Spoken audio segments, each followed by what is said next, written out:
ಆದರೂ ಈಗ ಬಂಡೆನೂ ಅಷ್ಟೇ, ಎಷ್ಟೇ ಗಟ್ಟಿ ಇದ್ರು ಅಥವಾ ಬಂಡೆಗೆ ತಲೆ ಗಟ್ಟಿದೆ ಅಂತ ಎಷ್ಟೇ ಚಚ್ಕೊಳಕ್ ಹೋದ್ರು ಒಂದಲ್ಲ ಒಂದ್ಸಲ ಪೈನ್ ಆಗುತ್ತೆ.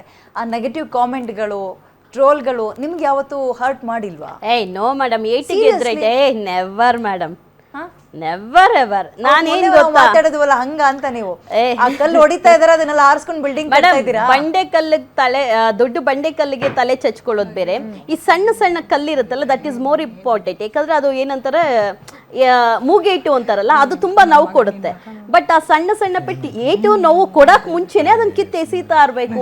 ಅವ್ನು ಯಾರೋ ಅಂದ್ರೆ ನಾನು ಸುಮ್ನೆ ಇದ್ರೆ ಅವ್ನು ಇನ್ನೊಂದ್ಸಲ ಏನೇ ಲೈ ಅಂತಾನೆ, ಅವ್ನು ಅಂದೋಗೆ ನಾನು ಏನೋ ಲೈ ಅಂದ್ಬಿಟ್ರೆ ಅಲ್ಲೇ ಮುಚ್ಕೊಳ್ತಾನೆ. ಎಸ್, ನಾನು ಅಷ್ಟೇ, ನಾನು ಕಮೆಂಟ್ ನೋಡಿ ನೀವು ಬೇಕಂದ್ರೆ ಎಲ್ಲಾದ್ರೂ ಆ ಕಮೆಂಟ್ ತಕ್ಕವಾಗೆ ಯಾವಾಗ ಅವ್ರು ಇಷ್ಟು ಸ್ಟ್ರಾಂಗ್. ಬಟ್ ಇದೇ ಒಂದು ಗಟ್ಟಿತನ ಮನೆಯವ್ರಿಗೂ ಇರುತ್ತೆ ಅಂತ ಏನಿಲ್ಲ, ಬಟ್ ಮನೆಯವ್ರು ಒಂದೊಂದ್ಸಲ ಕುಗ್ಗಲ್ವಾ? No way, no way, never ever. ತುಂಬಾ ಸ್ಟ್ರಾಂಗ್. ನಾನು ಚಿಕ್ಕ ವಯಸ್ಸಲ್ಲಿ ಒಂದು 6 months ಬೇಬಿ ಇದ್ದೋಗಿ ನಮ್ಮ ಡ್ಯಾಡಿ ತೀರ್ಕೊಂಡಿತ್ತು. ಸೊ ನಮ್ಮ ಮಮ್ಮಿ ಯಾವ ತರ ಸ್ಟ್ರಾಂಗ್ ಆಗಿ ಬಂದ್ರು, ಏನೇನ್ ಫೇಸ್ ಮಾಡ್ಕೊಂಡ್ ಬಂದ್ರು. ಸೊ ಸ್ವಲ್ಪ ಪ್ರಾಪರ್ಟಿ, ಒಂಚೂರು ಹಣ ಇತ್ತು ಅಂದ್ರೆ ಹೆಂಗೆ ಸಿಂಗಲ್ ಪ್ಯಾರೆಂಟ್ ನ ಟಾರ್ಗೆಟ್ ಮಾಡ್ತಾರ ಸಂಬಂಧಿಕರೆ, ಅವೆಲ್ಲ ನಾನು ನಮ್ಮಮ್ಮ ಜೊತೆ ಹೆಜ್ಜೆಗೆ ನಾವು ಚಿಕ್ಕ ವಯಸ್ಸಿಂದಾನೆ ಪೊಲೀಸ್ ಸ್ಟೇಷನು, ಪೊಲೀಸ್ ಅವ್ರ ನಮ್ಮ ಮನೆ ಹತ್ರ ಕಾವಲಾಗ್ತಾ ಇದ್ದದ್ದು ನಮ್ಗೆ ಅವೆಲ್ಲ ನೋಡಿ ನೋಡಿ ನೋಡಿ ನೋಡಿ ಈ ಪೊಲೀಸು ಇವೆಲ್ಲ ನಂಗೆ ಇದೆಲ್ಲ ನೋವು ಹವಾಮಾನ ಕಾಮನ್ ಆಗೋಗುತ್ತೆ. ಯಾವತ್ತೂ ಅಷ್ಟೇ ನಮ್ಮ ಜೀವನದಲ್ಲಿ ಚಿಕ್ಕ ವಯಸ್ಸಲ್ಲಿ ನಾವು ನೋವು ತಿಂದ್ಬಿಟ್ರೆ ಮೆಚ್ಯೂರ್ಡ್ ಆದೋಗಿ it will be very easy to handle. So ಇದೆಲ್ಲ ಚಿಕ್ಕ ವಯಸ್ಸಿಂದಾನೆ ನೋಡ್ಕೊಂಡ್ ಬಂದಿದ್ದೀನಿ. ಯಾರೇ ಬರಲಿ ಏನು ಮಾಡೋಕ್ಕೆ ಸಾಧ್ಯ ಮೇಡಮ್? ಅಮ್ಮಮ್ಮ ಅಂದ್ರೆ ಏನು ಮಾಡೋಕ್ಕೆ ಸಾಧ್ಯ? ಏನು ಮಾಡೋಕ್ಕಾಗಲ್ಲ. Correct correct. ಇಲ್ಲಿ ತನಕ ಒಂದು ಮಾಡಿದಿರಿ, ಇನ್ನು ಮುಂದಕ್ಕೆ ಇನ್ನೊಂದಷ್ಟು ದಿನಗಳ ಕಾಲ ಅವ್ರ ಜೊತೆ ತುಂಬಾ ಸಪೋರ್ಟ್ ಆಗಿ ನೀವು ನಿಂತ್ಕೊಳ್ಬೇಕಾಗುತ್ತೆ. ಬಿಕಾಸ್ ಈ ಮುಖ ತೋರಿಸ್ಗಳ್ದೆ ಕೆಲವೊಬ್ರು ಶೂರರು ಇರ್ತಾರಲ್ಲ, ಅವ್ರಗಳ ಕಾಮೆಂಟ್ಗಳಿಗೆ, ಅವರ ಟ್ರೋಲ್ಗಳಿಗೆ ನಾವಿಲ್ಲಿ ಎಷ್ಟೇ ಸಮಾಧಾನ ಮಾಡಿ ಅವ್ರಿಗೆ ಧೈರ್ಯ ಹೇಳ್ಬೋದು, ಬಟ್ ಅವರ ಪದಗಳಿರ್ತಾವಲ್ಲ ಎಂಥವ್ರಿಗೂ ಕೂಡ ಸಂಧ್ಯಾ ಅವ್ರ ಥರನೇ ಎಲ್ಲರೂ ಗಟ್ಟಿ ಇರಲ್ಲ. ಇಲ್ಲ ಮೇಡಮ್, ನಾನು ನೋಡಿ ಬರೀ ಸ್ವಲ್ಪ ದಿವಸಕ್ಕಲ್ಲ, ನಾನಿರೋವರೆಗೂ ಯಾವತ್ತೂ ನಾನು ಲೀಲಾ ಮಂಜು ಕುಟುಂಬದ ಜೊತೆ ನಿಂತಿರ್ತೀನಿ. ಅವ್ರ ಕಷ್ಟದ ಸಮಯದಲ್ಲಿ ಯಾರೋ ಒಬ್ರು ಹಿಂಗೆ ಅಂದಿದ್ದಾರೆ, ಏನೋ ಆಗಿದೆ ಅಂದಾಗ ಡೆಫಿನೆಟ್ಲಿ ಯಾರು ಇರ್ತಾರಲ್ವ ನಾನು ಇರ್ತೀನಿ. ಏನೇ ಒಂದು ಸಿಚುವೇಶನ್ ಇರಲಿ ನಾನು ಇರ್ತೀನಿ. ಬಿಕಾಸ್ ಅವ್ರಿಗೆ ಒಳ್ಳೆ ಮನ್ಸಿದೆ, ಒಳ್ಳೆ ವ್ಯಕ್ತಿಗಳು, ಕರೆಕ್ಟಾಗಿ ಆದಂಥ ಈ ವೇ ತೋರಿಸಿಲ್ಲ, ಕರೆಕ್ಟ್ ದಾರಿ ತೋರಿಸಿಲ್ಲ, ಒಂದು ತಿಳುವಳಿಕೆ ಹೇಳುವಂಥ ಕೆಲಸ ಮಾಡಿಲ್ಲ. ಇವಾಗ ನಮ್ಗೇನೋ ಒಂದು ಮಾಡ್ತಿರೋಂದ್ರೆ ಒಂದು ಬ್ಯಾಕ್ ಸಪೋರ್ಟ್ ಬೇಕಾ? ಬ್ಯಾಕ್ ಸಪೋರ್ಟ್ ಯಾರೂ ಅವ್ರಿಗೆ ಕೊಟ್ಟಿಲ್ಲ.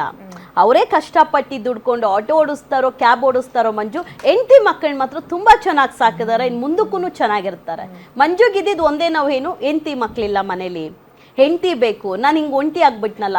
ಅದೇ ಥರ ಮಂಜು ಸಹ ದಾರಿ ತಪ್ಪಿದ್ರೆ, ಯಾವುದಾದ್ರೂ ಹೆಣ್ಮಗಳಿಂದ ಹೋಗಿ ಇನ್ನೊಂದು ಮದುವೆ ಆಗಿದ್ರೆ ವಾಟ್ ಈಸ್ ನೆಕ್ಸ್ಟ್? ಯಾಕೆ ಮಂಜು ಮಾಡಿಲ್ಲ? ಇದಕ್ಕೆ ನಾನು ಮಂಜು ಅವ್ರಿಗೆ ಅಪ್ರಿಷಿಯೇಟ್ ಮಾಡ್ತೀನಿ. ಬಿಕಾಸ್ ನಾನು ಹೆಂಡತಿ ಬೇಕು ನಂಗೆ ಒಂದೇ ಒಂದು ಕಣ್ಣಂಗೆ ನೀರು ತುಂಬಿಕೊಂಡಿದ್ದು ಯಾವಾಗ ಅಂದರೆ, ಮಂಜು ಒಂದು ಲೈವ್ ಮಾಡಿಬಿಟ್ಟು ದಯವಿಟ್ಟು ಯಾರಾದರೂ ನನ್ನ ಮಕ್ಕಳನ್ನ ಕೊಡಿಸ್ಬಿಡಿ ಅಂದಿದ್ದು, ಅದು ನನಗೆ ಮನ್ಸಿಗೆ ಚುರುಕು ಅನಿಸ್ಬಿಡ್ತು. ನಾನು ಆ ಕ್ಷಣಕ್ಕೆ ಮಂಜಣ್ಣಂಗೆ ಕಾಲ್ ಮಾಡಿದೆ, ಫಸ್ಟ್ ಆ ವಿಡಿಯೋ ಡಿಲೀಟ್ ಮಾಡಿ ಎಲ್ಲಿದ್ದೀರೋ ಬನ್ನಿ ಅಂತ ಅಂದೆ. ನಿಮಗೆ ಮಕ್ಕಳು ಬೇಕು ತಾನೆ, ಮಕ್ಕಳನ್ನ ಕೊಡಿಸೋ ಜವಾಬ್ದಾರಿ ನಂದು ಹೆಂಗೆ ಸಾಕ್ತೀರಾ?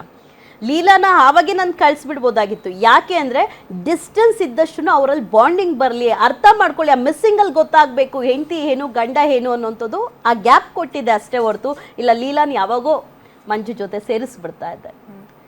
ಈಗ ಅವರಿಬ್ರು ಒಳ್ಳೆ ಪ್ರೀತಿ ಇದೆ, ಬಾಂಧವ್ಯ ಇದೆ. ಕಷ್ಟ ಇಲ್ಲ, ದುಡಿದ್ರೆ ಆರಾಮಾಗಿ ಮಂಜು ಲಕ್ಸುರಿಯಾಗಿ ನೋಡಿ. ಹೆಂಡತಿ ನಾನು ಕೂಲಿ ಮಾಡಿದ್ರೂ, ನಾನು ಡ್ರೈವರ್ ಆಗಿದ್ರೂ ನನ್ನ ಹೆಂಡತಿ ಚೆನ್ನಾಗಿರ್ಬೇಕು.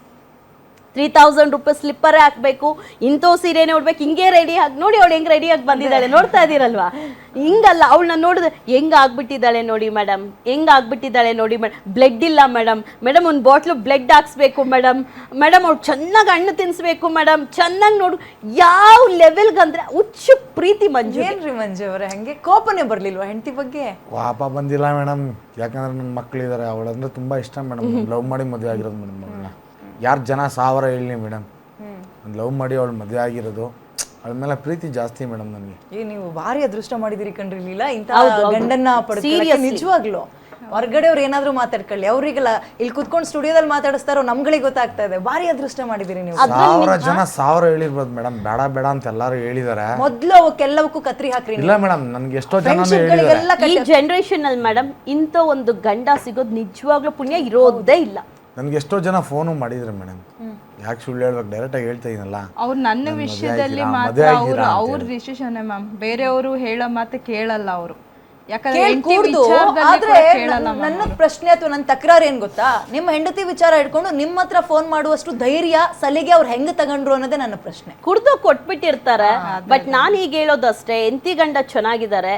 ಕೆಲ ಸ್ನೇಹಿತರು ಕಾಲ್ ಮಾಡೋದು, ಏಯ್ ಇನ್ನೊಂದು ವಿಡಿಯೋ ಸಿಕ್ಕಿದ್ಯೋ, ಇನ್ನೊಂದು ಫೋಟೋ ಸಿಕ್ಕಿದ್ಯೋ, ನೀನ್ ಎಂತಿದ್ ಹಾಕೋ, ಯಾಕೋ ಬೇಕು. ಅವರೆಲ್ಲ ನಿಜವಾಗ್ಲೂ ಮನುಷ್ಯರ ಮೇಡಮ್, ಅವರೆಲ್ಲಾರು ಮನುಷ್ಯರ, ನಿಜವಾಗ್ಲೂ ಮನೆ ಹಾಳ್ರು. ಅದು ಕಡಿಮೆ ಪದ ನೀವು ಹೇಳಿರೋದು. ಇದಕ್ಕಿಂತ ವರ್ಸ್ಟ್ ಆಗಿ ನಾನು ಹೇಳ್ತೀನಿ, ಹೇಳ್ಬೇಕು ಅಂದ್ರೆ ತುಂಬಾ ವರ್ಸ್ಟ್ ಆಗಿ ಹೇಳ್ತೀನಿ. ಈಗಲೂ ಅವ್ರು ಒಂದಾಗಿರೋದು ಸಹಿಸ್ಕೊಂಡಿಲ್ಲ, ಅವ್ರು ದೂರ ಆದೋಗೂ ಸಹಿಸ್ಕೊಂಡಿಲ್ಲ ಅಂದ್ರೆ ಇನ್ನೆಷ್ಟು ನೀಚ ಮನಸ್ಥಿತಿ ಇದೆ ಅಲ್ವಾ. ಇನ್ನೊಂದು ವಿಡಿಯೋ ಕೊಡ್ತೀನಿ, ಇನ್ನೊಂದು ಫೋಟೋ ಕೊಡ್ತೀನಿ, ಹಾಕದನ್ನ ನೀನ್ ಯಾಕೆ ಒಂದಾಗಿದ್ಯಾ ಸರಿ ಇಲ್ಲ ಅಂದ್ರೆ ಸರಿ ಇಲ್ಲ ಅಂತ ಅವ್ರ ಗಂಡ ಹೇಳ್ಬೇಕು. ಅವಾಗೆಲ್ಲ ಏನ್ ಲೀಲಾ ಮೇಲೆ ಕಂಪ್ಲೇಂಟ್ ಮಾಡಿದ್ದಾರೆ. ಮಹಿಷಾಸುರನನ್ನ ಕೊಂದಾಗ ಒಂದ್ ಹನಿನೂ ಕೆಳಗ್ ಬೀಳಬಾರ್ದು, ಬಿದ್ರೆ ಈ ತಿಗಣೆ ಅಥವಾ ಸೊಳ್ಳೆಗಳಾಗ್ತವೆ ಅಂತಾನೆ ಅಷ್ಟೊಂದು ಪ್ರಿಕಾಷನ್ಸ್ ತಗೊಂಡಿದ್ರಂತೆ ಚಾಮುಂಡಿ ತಾಯಿ. ಆದ್ರೂ ಬಿದ್ದಿರುವಂತಹ ಕೆಲವೊಂದು ಸೊಳ್ಳೆ ತಿಗಣೆಗಳಾಗಿದಾವಲ್ಲ, ಹಂಗೆ ಸೋಷಿಯಲ್ ಮೀಡಿಯಾದಲ್ಲಿ ಕೆಲವೊಂದಿರೋದು. ಇವುಗಳನ್ನ ಹೆಂಗ್ ಕಂಟ್ರೋಲ್ ತಗೊಳ್ಳೋದು ಅನ್ನೋದೇ ದೊಡ್ಡ ಪ್ರಶ್ನೆ. ಇಲ್ಲ, ಅದೊಂದು ಇವಾಗ ಮಾಡಿದಿರಿ ನಾವೊಂದು, ಮುಖ ಇಲ್ದೆ ಬಾಯಿಗೆ ಬಂದು ಅಂದ್ರೆ ಹೆಣ್ಮಕ್ಳು ವಿಚಾರ ಏನ್ ಗೊತ್ತಾ, ಕ್ಯಾರೆಕ್ಟರ್ ನ ಇಟ್ಕೊಂಡು ಅವಳನ್ನ ಏನು ಬೇಕಾದ್ರೂ ಮಾತಾಡ್ಬೋದು, ಅವಳ ಡಿಕ್ಷನರಿದಲ್ಲೇ ಇರಲ್ಲ ಪದಗಳು, ಆ ಲೆವೆಲ್ ಪದಗಳಿರುತ್ತೆ. ಕಮೆಂಟ್ ಇಂಥದನ್ನ ಕಂಟ್ರೋಲಿಗೆ ತಗೊಳ್ಳೇಬೇಕಾಗಿದೆ. ಒಂದು ಬ್ರೇಕ್ ತಗೊಂಡು, ಬ್ರೇಕ್ ಆದ್ಮೇಲೆ ರೋಡಲ್ಲೆಲ್ಲ ಐಸ್ ಕ್ರೀಮ್ ತಿನ್ಸಿದ್ದಾರೆ, ನಾವು ಸ್ಟುಡಿಯೋದಲ್ಲಿ ಒಂದು ಸ್ವೀಟ್ ತಿನ್ನಿಸ್ಲಿಲ್ಲ ಇಬ್ರ ಹತ್ರನೂ ಅಂದ್ರೆ ಹೆಂಗಾಗ್ಬಿಡುತ್ತೆ.